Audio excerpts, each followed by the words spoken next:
সারা দেশে আইন শৃঙ্খলা পরিস্থিতির অবনতিতে সুনামগঞ্জে জেলা স্বেচ্ছাসেবক দলের বিক্ষোভ মিছিল। সুনামগঞ্জ থেকে কুলেন্দু শেখর দাসের তথ্য ও ভিডিওচিত্রে বিস্তারিত।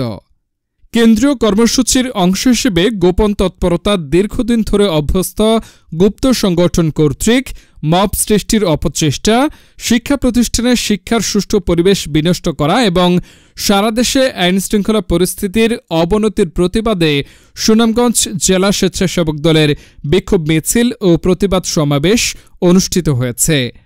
আজ মঙ্গলবার দুপুরে মিছিলটি শহরের পুরাতন বাসস্ট্যান্ড থেকে শুরু হয়ে ট্রাফিক পয়েন্টে গিয়ে এক প্রতিবাদ সমাবেশ অনুষ্ঠিত হয়।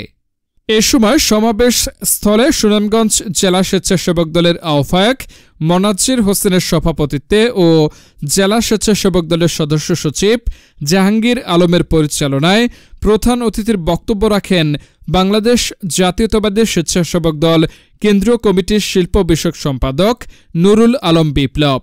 এ সময় উপস্থিত ছিলেন সুনামগঞ্জ জেলা স্বেচ্ছাসেবক সিনিয়র যুগ্ম আহ্বায়ক রায়হান উদ্দিন, যুগ্ম আহ্বায়ক সুহেল মিয়া, শাহজাহান মিয়া, অ্যাডভোকেট আহাদ জুয়েল, লিয়াকত আলী, আলী শারওয়ান রিপন, মইনুল ইসলাম, আনোয়ার আলম, মোজাহিদুল ইসলাম শিপলু, সৈয়দ মুহাদ্দিস, বাহাউদ্দিন শাহী, মনসুর আহমদ, ওমর ফারুক, শামসুর রহমান, আহমেদ হুমায়ুন রশিদ সহ জেলা স্বেচ্ছাসেবক দলের অধীনস্থ বিভিন্ন ইউনিটের নেতৃবৃন্দরা বলেন, একটি গোষ্ঠী দেশের বৃহত্তম দল জাতীয়তাবাদী দল বিএনপির জনসমর্থনে ঈর্ষান্বিত হয়ে দেশে মব সৃষ্টি করে একের পর এক অরাজকতা সৃষ্টি করে এর দায় বিএনপি ও সহযোগী সংগঠনের ওপর চাপানোর চেষ্টা করা হচ্ছে।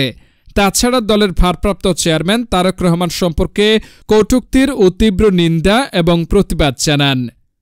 কুলেন্দু শেখর দাস, জামালপুর বার্তা নিউজ, সুনামগঞ্জ, সিলেট।